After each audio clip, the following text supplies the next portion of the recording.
बिस्मिल्लाहिर्रहमानिर्रहीम। अस्सलाम वालेकुम। आज 30 अगस्त है और दिन है बुध का। अगले 72 घंटे बहुत अहम हैं। अगले 72 घंटे में 3 ऐसी डेवलपमेंट सामने आ सकती हैं जो पाकिस्तान के सियासी जो हालात हैं, जो वाक़यात हैं, उन पे बहुत ज़्यादा वो 3 डेवलपमेंट्स असरअंदाज होंगी। और इन 3 डेवलपमेंट्स में मैं उसको ऐड नहीं कर रहा जो बिजली के बिलों वाला मामला चल रहा है, गो कि वो सबसे बड़ा मामला है इस वक्त। और बिजली के बिलों वाले मामले पर आपको अपडेट कर दूँ, वो ये है कि इस वक्त तक यानी बुध गुजर गया है, इतवार, सोमवार, मंगल, बुध 4 रोज़ गुजर चुके हैं। वफाकी निगरान हुकूमत अवाम को रिलीफ देने का कोई फ़ैसला नहीं कर सकी। और जितने भी सहाफ़ी हैं जो इकॉनमी को कवर करने वाले हैं, उनकी अक्सरियत ये बात कह रही है कि अगर अवाम सड़कों पर रही, अगर अवाम ने पुरअमन तौर पे अपना प्रोटेस्ट रिकॉर्ड करवाया, तो फिर तो शायद अवाम के साथ जो जुल्म जबर हुआ है बिजली के बिलों की मद में, उसको थोड़ा सा कंपनसेट भी कर दिया जाए। और वो नहीं भी होगा तो कम अज़ कम उससे बड़ा जो जुल्म आगे तैयार है, 4.65 पैसे फी यूनिट जो बिजली और महंगी हो रही है, कम से कम वो फिर महंगी नहीं होगी। लेकिन अगर लोग पहले जिस तरह से निकलते हैं, फिर थक हार के बैठ जाते हैं, थोड़े से लोग निकलते हैं और हम सब ये समझते हैं कि थोड़े से लोग निकले हुए हैं, ठीक है, हमारी तरफ से निकले हुए हैं तो कोई मसला नहीं। अगर ये रवैया रहा तो फिर 4.65 पैसे फी यूनिट तैयार है। और ऑलरेडी आप देख चुके हैं कि मीडिया अब उस तरह से कवरेज नहीं करेगा बिजली के बिलों की। मीडिया अवामी एहसासात, जज्बात, मुश्किलात नहीं दिखाएगा। और बदकिस्मती से पीडीएम हुकूमत का भी यही रवैया था। वो ये समझते थे कि मीडिया को मैनेज कर लो, मीडिया अगर कोई चीज़ कवर नहीं करेगा, मीडिया नहीं दिखाएगा तो चीज़ें बिल्कुल ठीक होंगी। यही उन्होंने किया है। 17 माह तक, 16-17 माह तक उन्होंने जियो जैसे चैनलों को साथ मिलाया, अवाम पर जुल्म किया, महंगाई करते गए। और जियो जैसा चैनल जस्टिफाई करता रहा हर चीज़ को कि मुल्की मफाद के लिए ज़रूरी है। मुल्की मफाद के लिए इन चोरों, डाकुओं, लुटेरों के जो मरात हैं वो काम करना क्यों ज़रूरी नहीं था? अस्सी रुकनी काबीना काम करना क्यों जरूरी नहीं था? ये जो 1300 अरब इन्होंने माफ करवाया है, वो माफ ना करना क्यों जरूरी नहीं था? मुल्की मफाद में नैब के जरिए जो एहतसाब है उसको सख्त करना क्यों जरूरी नहीं था? क्या मुल्की मफाद में यही था कि अवाम के लिए आप टैक्स बढ़ाते चले जाएं, अवाम के लिए बिजली महंगी करते जाएं, गैस महंगी करते जाएं, पेट्रोल और डीजल महंगा करते जाएं? जियो जस्टिफाई करता रहा। ये हमारे 25-30 एंकर्स, तजियाकार साहब ये जस्टिफाई करते रहे, हुकूमत के साथ मिले हुए थे, इनको मफादात थे, इनके फायदे थे, ये हर चीज को जस्टिफाई करते रहे, हर चीज में हुकूमत को सपोर्ट करते रहे। और हुकूमत खुल के खेलती रही और मीडिया कंट्रोल था, मीडिया बात नहीं कर रहा था। मीडिया 16-17 माह एक काम से करता रहा, वो था इमरान खान के खिलाफ बयानियां। वो भी नहीं बन सका, अवाम ने वो भी नहीं खरीदा। अब अगर टीवी चैनल्स नहीं भी दिखाएंगे बिजली के ऊपर जो होने वाला एहतजाज है, तो अब ये मोबाइल हर एक के पास है। और मैं आपको बताऊं, इस वक्त ये जो लोग मजाक उड़ाते हैं ना इमरान खान का, कि इमरान खान ने जब टिकटॉकर्स को बुलाया, इमरान खान टिकटॉकर्स को मिला, तो इन्होंने मजाक उड़ाया इमरान खान का। लेकिन इमरान खान को इस बात का इदराक था, उसको पता था। और उसकी जो टीम थी इमरान खान की, जो डिजिटल मीडिया को देखते थे, वो इमरान खान को अपडेट रखते थे। इस वक्त पाकिस्तान में सबसे ज्यादा यूजर्स हैं वो टिकटॉक के हैं, सबसे ज्यादा टिकटॉक देखा जाता है। अब जहां भी प्रोटेस्ट होगा वहां हर जगह ही आजकल टिकटॉकर जो है वो फिर रहे होते हैं। जहां भी आप जाते हैं सबसे ज्यादा तादाद वहां टिकटॉकरों की होती है। तो कोई भी टिकटॉकर उसको रिकॉर्ड करेगा, वो डाल देगा टिकटॉक के ऊपर, कोई ट्विटर के ऊपर डाल देगा, टिकटॉक पे वो डालेगा, वहां से डाउनलोड करके कोई ट्विटर पे डाल देगा, कोई फेसबुक पे डाल देगा। और अब एक अवेयरनेस आ रही है, हमारे जो मकामी रिपोर्टर्स हैं वो यूट्यूब चैनल्स बना रहे हैं, वो ट्विटर पर एक्टिव हैं। मुझे छोटे छोटे इलाकों से जो जर्नलिस्ट हैं मकामी, वो अपने ट्वीट्स भेज रहे होते हैं, वो अपने लिंक भेज रहे होते हैं। और मैं तो हमेशा अपने देखने वालों को कहता हूं कि जो शहरों में कवरेज करने वाले आम रिपोर्टर हैं, छोटे छोटे रिपोर्टर, उनको इंकरेज किया करें, उनको रीट्वीट किया करें, शेयर किया करें। हम जो बड़े शहरों में बैठ के कर रहे होते हैं, हमसे ज्यादा उनको इंपॉर्टेंस है जो छोटे शहरों में हैं, जो वहां के मसाइल दिखा रहे हैं। हम तो ठीक है कवर कर रहे हैं, ठीक है, लेकिन वो ज्यादा डिजर्व करते हैं, ताकि उन लोगों को आप इंकरेज करें, ताकि वो कवरेज करें सोशल मीडिया के ऊपर चीजों को। मीडिया तो आप भूल जाएं कि आप टीवी चैनल्स कभी आवाम के एहसास, जज्बात दिखा पाएंगे। उनके मफादात कुछ और हैं, मालकान कंप्रोमाइज हैं और उनकी चीजें कुछ और हैं। उनको तो मेन स्ट्रीम मीडिया को आप भूल जाएं कि मेन स्ट्रीम मीडिया अब कोई अवामी इशूज दिखाएगा। एक हफ्ते में अवामी इशूज दिखाया मेन स्ट्रीम मीडिया ने, कवरेज रेटिंग बढ़ गई, लोगों ने देखना दोबारा टीवी शुरू कर दिया। लेकिन अब फिर अगर आप देखेंगे एक आध दिन में फिर कवरेज खत्म हो जाएगी बिलों के ऊपर, बिजली के ऊपर, अवामी मुश्किलात, जो भी चीजें, फिर चैनल इसके ऊपर कंप्रोमाइज करके बैठ जाएंगे, क्योंकि मालकान कंप्रोमाइज है। मालिक कंप्रोमाइज हो तो चैनल सारा बैठ जाता है। खैर, 3 बड़ी डेवलपमेंट्स। कल का दिन बहुत अहम, कल का दिन इसलिए अहम है कि कल सुप्रीम कोर्ट ऑफ पाकिस्तान में 9:30 बजे एक ही केस लगा हुआ है रेगुलर कॉज लिस्ट में, और वो केस है इलेक्शन कमीशन की नजरसानी दरखास्त 14 मई वाले मामले पर। अब उसमें कल बहुत चांसेस हैं कि सुप्रीम कोर्ट का 3 रुकनी bench, chief justice Pakistan justice Umar Ata Bandial साहब, इजाजुल हसन साहब, मुनीब अख्तर साहब, वो रिव्यू सुनेंगे, रिव्यू सुन के उसको डिसमिस करेंगे। फिर आगे शुरू होगी गेम कि वो तो डिसमिस कर देंगे, इलेक्शन तो 14 मई को नहीं हुआ, फिर क्या कोई कंटेम्प्ट प्रोसीडिंग होगी, कोई और डायरेक्शन आएगी, कोई और चीज आएगी, और कुछ नहीं। तो मेरी अभी जुल्कुरनैन इकबाल साहब से बात हो रही थी, और कुछ नहीं। और अगर सुप्रीम कोर्ट की कल इस पे ऑब्जर्वेशंस आ जाती हैं कि आर्टिकल 48 के ऊपर आ जाती हैं, जो सदर ने इलेक्शन की तारीख देनी है, जिसके ऊपर आज वजारत कानून ने सदर को यह बात कह दी है कि जनाब जो है वो आप इलेक्शन की तारीख नहीं दे सकते। चीफ इलेक्शन कमिश्नर अमरीकी सफीर को तो मिल लेते हैं, बाकी सबको मिल लेते हैं, सदर पाकिस्तान जो हेड ऑफ द स्टेट है उनसे नहीं मिलते। तो वो भी चीफ इलेक्शन कमिश्नर भी कुछ और ही गेम कर रहे हैं, वो आपको पता ही है। तो अब अगर पहले नंबर पे कल सुप्रीम कोर्ट अगर 14 मई का जो फैसला है उसके ऊपर जो नजरसानी दरखास्त है वो सुप्रीम कोर्ट मुस्तरद कर देती है, पहली डेवलपमेंट ये होगी। फिर आगे क्या होता है ये एक सवाल है जिसका मेरे पास अभी जवाब नहीं है, कल ही पता चलेगा। दूसरा ये है, अगर सुप्रीम कोर्ट का ये बेंच कल ऑब्जर्वेशंस दे देता है और उसमें आर्टिकल 48 के ऊपर कोई ऑब्जर्वेशंस आ जाती हैं और अगर नहीं भी आती, तो क्योंकि सदर को जवाब मिल गया है वजारत कानून का, अगर सदर पाकिस्तान अगले 72 घंटों में इलेक्शन की तारीख दे देते हैं तो ये एक बहुत बड़ी डेवलपमेंट होगी। पहली, सुप्रीम कोर्ट क्या करती है, इस रिव्यू को मुस्तरद करके, और मुस्तरद होना है उसमें कुछ भी नहीं है। इलेक्शन कमीशन बिल्कुल एक बदनीयती पे मबनी सब काम कर रहा है। इलेक्शन कमीशन के मफादात कहीं और हैं, वो आपको पता ही है, चीजें वो ढकी छुपी नहीं है, पूरा पाकिस्तान जानता है। अब सुप्रीम कोर्ट अगर कल एक डेवलपमेंट ये हो जाती है, दूसरी डेवलपमेंट अगर ये हो जाती है कि सदर पाकिस्तान अगले 2-3 दिन में इलेक्शन की तारीख दे देते हैं, उसकी वजह मैं आपको बता चुका हूं कि 9 अगस्त को असेंबलियां तहलील हुई थी। 9 अगस्त को जब असेंबलियां तहलील हुई थी तो उसके बाद 54 दिन का इलेक्शन शेड्यूल तो जरूरी है, 90 दिन में इलेक्शन कराने हैं। और 90 दिन में जब आपने इलेक्शन कराने हैं तो 90 दिन में इलेक्शन के लिए 9 अगस्त का मतलब है अगस्त, सितंबर, अक्टूबर, नवंबर, 9 नवंबर से पहले आपने कराने हैं और 54 दिन तो जरूर देने हैं आपने इलेक्शन प्रोग्राम के इलेक्शन कमीशन को। 54 से ऊपर 36 दिन बनते हैं। 36 दिन अगर बनते हैं यानी 36 दिन में सदर पाकिस्तान ने इलेक्शन की तारीख देनी है, और वो 36 दिन तकरीबन कब जाके बन रहे हैं, तकरीबन जाके और वो 15 सितंबर तक बन रहे हैं। लेकिन मसला यह है कि अगर सदर पहले जो है वो कुछ दिन पहले अनाउंस करेंगे तो फिर वो इलेक्शन का प्रोग्राम देगा ना इलेक्शन कमीशन। तो इसलिए ये है चांस कि सदर अगले 2-3 दिन में 2-3-4 दिन में सदर पाकिस्तान इलेक्शन की तारीख दे दें, क्योंकि अब सदर ने कोशिश की कि वजारत कानून से राय लें, और वजारत कानून ने वही राय दी जो पीडीएम की राय है, वही राय दी जो इलेक्शन कमीशन का मौकफ है कि कानून आइन से बालातर है, ये मौकफ दिया है वजारत कानून ने। हालांकि आइन बड़ा वाज़ेह है कि इलेक्शन की तारीख सदर पाकिस्तान को देनी है, और इस हवाले से आजम नज़ीर तारड़ साहब ये इतराफ़ कर चुके हैं एक टॉक शो में, आई थिंक वो शहजाद इकबाल साहब का प्रोग्राम था, कि क्लैरिटी है कि अगर असम्बली की तहलील के ऊपर, असम्बली के ऊपर दस्तखत सदर करेंगे तो फिर इलेक्शन की तारीख सदर पाकिस्तान को देनी है। 2 ये डेवलपमेंट हो जाएंगी। तीसरी डेवलपमेंट वो ये है कि शायद नैब तरमीम जो हैं, जो इमरान खान साहब ने चैलेंज कर रखी हैं, शायद उसका फैसला कल महफूज हो जाए, और कल अगर वो फैसला महफूज होता है तो शॉर्ट ऑर्डर जुमे को सुनाया जा सकता है, और जुमे को अगर नहीं भी सुनाया जाता तो वो खैर अगर फैसला महफूज भी हो जाता है तो ये अहम डेवलपमेंट होगी, क्योंकि उसमें सुप्रीम कोर्ट ऑफ पाकिस्तान ने इनके जो काले करतूत थे पीडीएम के, उसकी फहरिस्त तलब कर ली है। और मुझे लगता है कि जो निगरान सेटअप है वो बिल्कुल वो लिस्ट दे देगा अब, क्योंकि जाहिर है उनके मफादात अब नून लीग के साथ तो उस तरह से नहीं है। वो मुझे लगता है कि वो 2 नंबरी नहीं करेंगे, वो सारी लिस्ट दे देंगे, क्योंकि सुप्रीम कोर्ट ने बेनिफिशरीज की लिस्ट मांगी है कि किस किस ने फायदे उठाए हैं। और इस पे डिटेल्स पे मैं आज की समात का भी हवाल थोड़ा सा आपके सामने रखता हूं, लेकिन एक चीज़ और आपको बता दूं कि जो बिजली के बिलों वाला मामला है वो भी वैसे चैलेंज हो गया, उस पर मैं आपको बताता हूं। इसमें मैं आपको अगर बता दूं, ये भी खैर है, एक ही सूरत में ये चोर, डाकू और लुटेरे बच सकते हैं, और वो ये है कि जस्टिस मंसूर अली शाह साहब जो बार बार बेंच पर एतराज कर रहे हैं कि इसको फुल कोर्ट को सुनना चाहिए, अगर वो बेंच से अलग हो जाते हैं, बेंच टूट जाता है, तो जज साहब अपने आप को इस बेंच से अलग करके पीडीएम को बचा सकते हैं कि वो बेंच ही टूट जाए और उमर रज़ा बंदयाल से फैसला करके ना जा सके।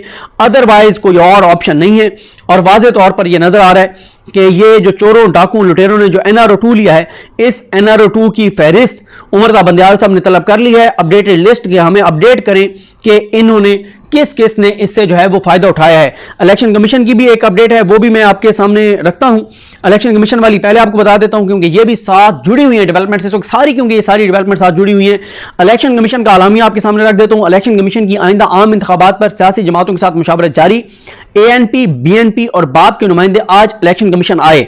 आइन के मुताबिक आम इंतखाबात का इनेकाद 90 रोज के अंदर होना जरूरी है। ANP का मौकफ, इलेक्शन कमीशन को हल्का बंदियां शुरू करने से पहले सियासी जमातों के साथ मुशावरत करनी चाहिए थी। ANP का मौकफ, इलेक्शन कमीशन आइन के तहत सूबों की नशिस्तों को कम या ज्यादा नहीं कर सकता। ANP, आम इंतखाबात के लिए नए हल्का बंदियों की कोई जरूरत नहीं थी। ANP, इलेक्शन कमीशन सिर्फ सूबों के अंदर ही नशिस्तों को एडजस्ट कर सकता है। इलेक्शन कमीशन फौरी तौर पर इंतखाबात की तारीख और इलेक्शन शेड्यूल का ऐलान करे। इलेक्शन कमीशन, इस पर सिकंदर सुल्तान राजा साहब ने कहा है, इलेक्शन कमीशन हल्का बंदियों का अमल 14 दिसंबर तक मुकम्मल कर लेगा। इलेक्शन कमीशन हल्का बंदियों के दौरानिए को मजीद कम करने का इरादा रखता है।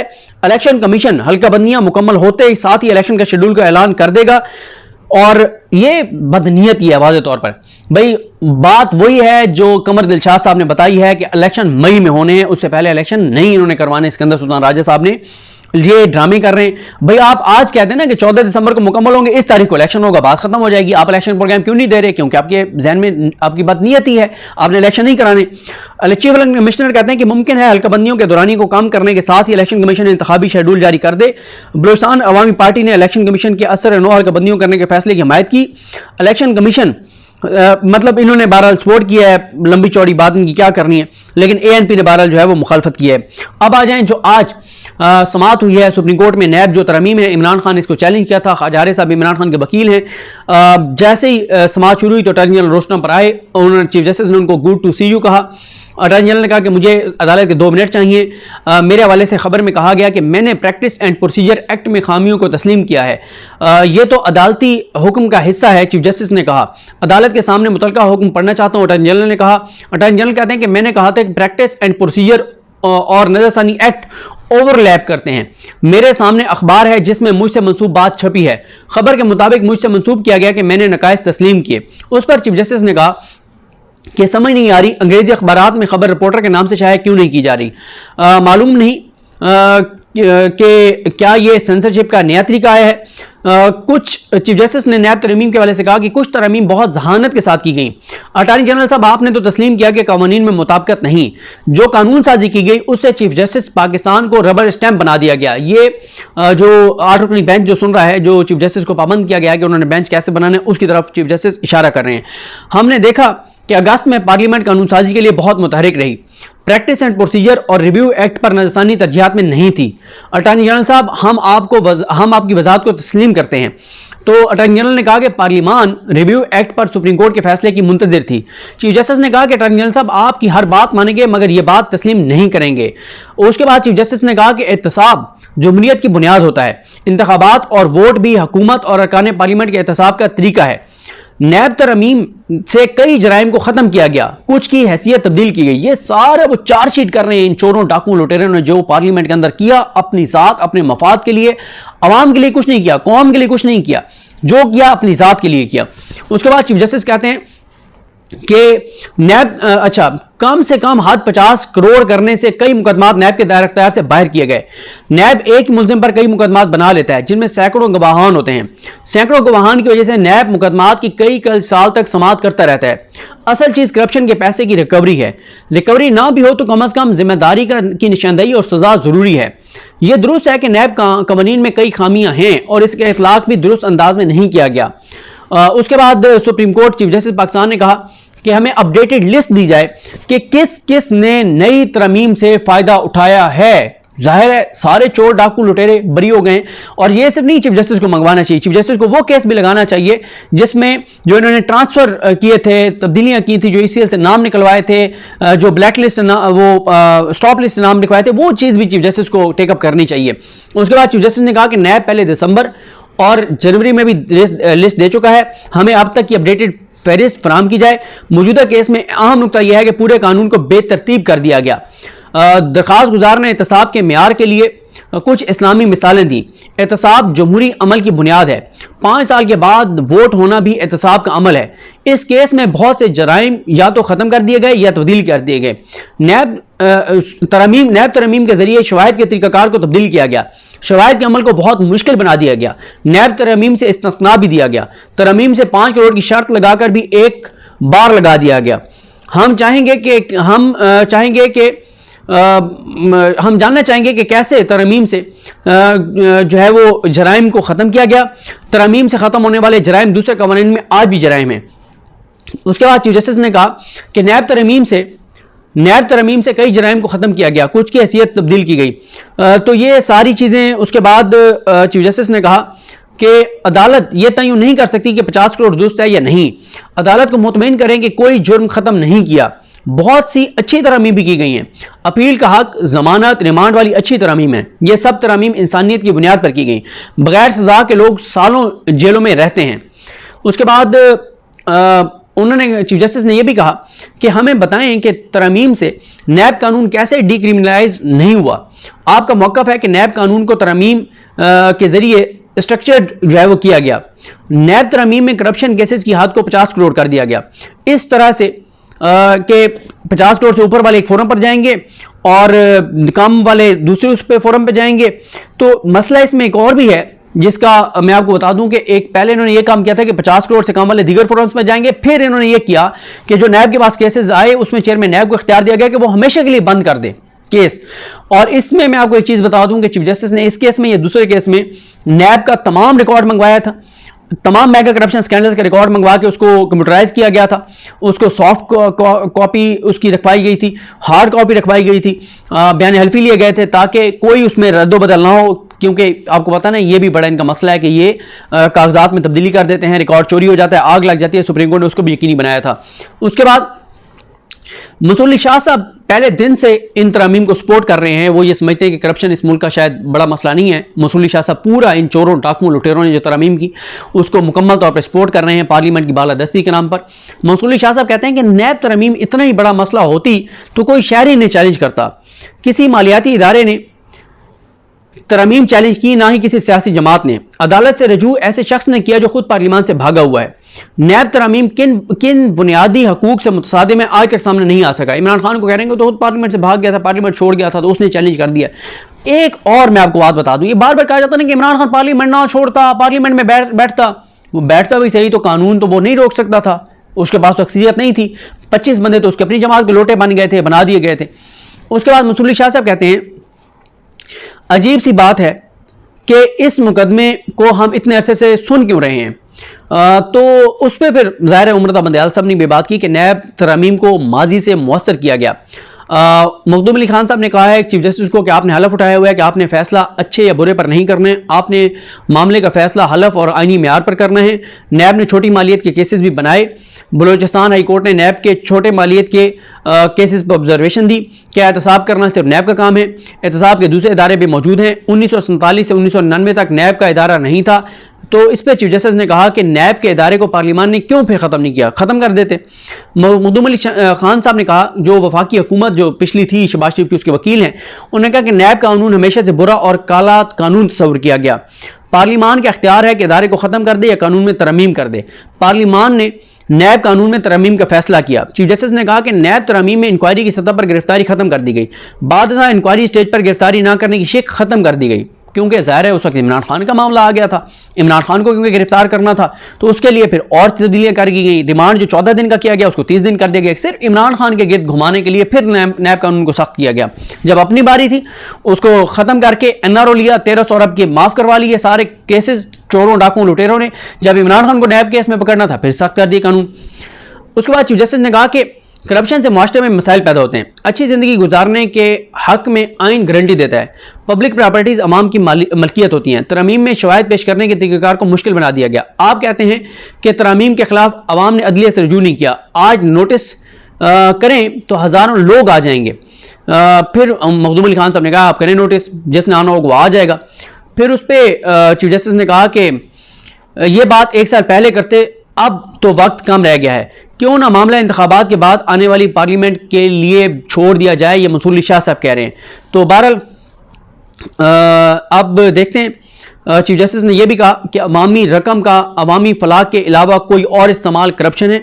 अगर कानून में ये अब भी करप्शन है और महज बार सबूत बदला तो आपने ओपन फील्ड दी है। तो ये है बहरहाल मंसूर अली शाह साहब जो है वो एतराज़ कर रहे हैं, वो कह रहे हैं कि हम आज 5वीं 50वीं समात कर रहे हैं और हमें नहीं पता कि कौन सा बुनियादी हक जो है वो लोगों का मुतासर हुआ है। तो चीफ जस्टिस ने कहा है कि करप्शन के बारे में बुनियादी बात यह है कि ये माशरे को तबाह कर देती है। करप्शन से आगे बढ़ने के मसावी मौके ख़त्म हो जाते हैं। करप्शन से आपका निज़ाम दरहम बरहम हो जाता है। आपकी मीशत का एक बड़ा सा ख़ास तबके के पास है। लेवल प्लेइंग फील्ड न होने से ये मामला फिर बुनियादी हक तक पहुँच जाता है। लेवल प्लेइंग फील्ड तो सलाम मुतासरीन से लेके कई लोगों को नहीं मिलती। ये मंसूर अली शाह साहब ने फिर जवाब दिया बंदियाल साहब को। फिर वो कहते हैं कि मेरा ये सवाल है, मंसूर अली शाह साहब कहते हैं कि मामला हमने देखना क्यों है? क्या हम ये कहते हैं कि आज से इन इलाकों में कोई रहे ही नहीं जहां सैलाब आता है? हाँ, हम ये भी नहीं कह सकते क्योंकि आधा मुल्क ऐसी जगहों पर आबाद है। जिंदगी तो फेयर है ही नहीं, सोसाइटी में ये मसाइल होते ही हैं। तो फिर उस बाद चीफ जस्टिस ने कहा कि ये कह देना कि एहतसाब का बुनियादी हकूक से कोई तल्लुक नहीं, बहुत सादा बात लगती है। अदालत देखना चाहती है कि कानून साजी से किसी गलत चीज़ का दरवाज़ा तो नहीं खोला गया। तो फिर उसके बाद मखदूम अली खान साहब ने कहा कि नैब तरमीम के खिलाफ वो शख्स अदालत आए जो खुद वज़ीर-ए-आज़म रह चुका है। जब वो वज़ीर-ए-आज़म थे तो वो खुद और उनके वज़ीर ख़जाना भी कहते थे कि नैब कानून जो है वो मसाइल पैदा कर रहे हैं। आखिर में मैं आपको ये बात बता दूँ कि जो बिजली के बिलों वाला मामला है, ये सुप्रीम कोर्ट पहुंच गया है। बिजली के एक शहरी हैं सईदा बेगम, उन्होंने दरख्वास्त दायर किया कि बिजली के ज़ायद बिलों और मखसूस तबके को मुफ्त बिजली फराम जो की जा रही है उसको चैलेंज किया उन्होंने। वो कहती हैं कि तमाम महकमों के अफसरान को बिजली के मुफ्त यूनिट्स की फराहमी फौरी रोकने का हुक्म दिया जाए। अदलिया और अरकान पार्लियामेंट को भी मुफ्त बिजली और पेट्रोल की सहूलत कलअदम करार दी जाए। बिजली के बिलों पर आय टैक्स कलअदम करार देते हुए IPP से रिकवरी की जाए। साबका हुकूमत ने IPP बोर्ड्स को बिजली पर टैक्स से इस्तिस्ना दिया। बिजली के महकमे में काम करने वाले भी तनख्वाह लेते हैं। अवाम की सहूलत के लिए बिजली के बनाए गए जो स्लैब्स हैं वो बहाल किए जाएं। आइन तमाम शहरियों को यकसा सहूलियात की फराहमी यकीनी बनाता है। दरख्वास्त गुजार को बिजली का 54,000 से ज़्यादा बिल आया है। तमाम वसाइल के बावजूद दरख्वास्त गुजार बिजली का बिल अदा करने से कासिर है। ये उसमें उन्होंने कहा है। ये हालात हैं, ये सूरत हाल है। बहरहाल देखते हैं चीज़ें किस तरह आगे बढ़ती हैं। 72 घंटे में ये 2-3 डेवलपमेंट्स हो सकती है। मुझे अपनी दुआ में याद रखें। अलग हम सबका हामी नासरो। अल्लाह हाफिज़।